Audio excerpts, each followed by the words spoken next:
ആരല്ലാഹുവിനോട് ദുആ ചെയ്താലും മൂന്നാലൊരു കാര്യം അല്ലാഹുവിന് കൊടുക്കുമെന്ന് നബിയുനാ റസൂലുള്ളാഹി സ്വല്ലല്ലാഹു അലൈഹി വസല്ലമ തങ്ങൾ പറഞ്ഞു, നീ കൈ ഉയർത്തിയിട്ട് താഴ്ത്തുമ്പോ എന്തെങ്കിലും ഒന്ന് നിനക്ക് കിട്ടും. മൂന്ന് കാര്യങ്ങളിൽ ഏതെങ്കിലും ഒന്ന് നിനക്ക് കിട്ടും.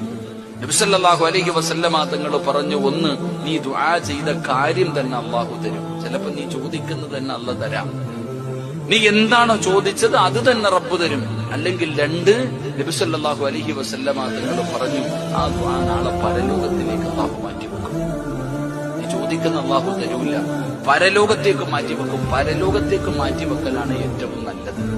കാരണം നാളെ പരലോകത്ത് മീസാൻ എന്ന ത്രാസിൽ നന്മ തിന്മകൾ തൂക്കുമ്പോൾ ചില നന്മകൾ കൊണ്ടുവന്ന് ഇങ്ങനെ ഇട്ടുകൊടുക്കുക. അപ്പൊ ചോദിക്കുന്നത്, എന്താ അല്ലാഹ് പടച്ചോനെ, ഇത് ഞാൻ ചെയ്തൊന്നും അല്ലല്ലോ. അപ്പോഴാ പറയണത്, നീ ദുനിയാവിൽ വെച്ച് ദുആ ചെയ്തില്ലേ, ആ ദുആ നീ ദുനിയാവിൽ വെച്ച് ചോദിച്ചിട്ട് അന്ന് കിട്ടിയില്ല, അത് ഞാൻ ഇങ്ങോട്ട് മാറ്റിവെച്ച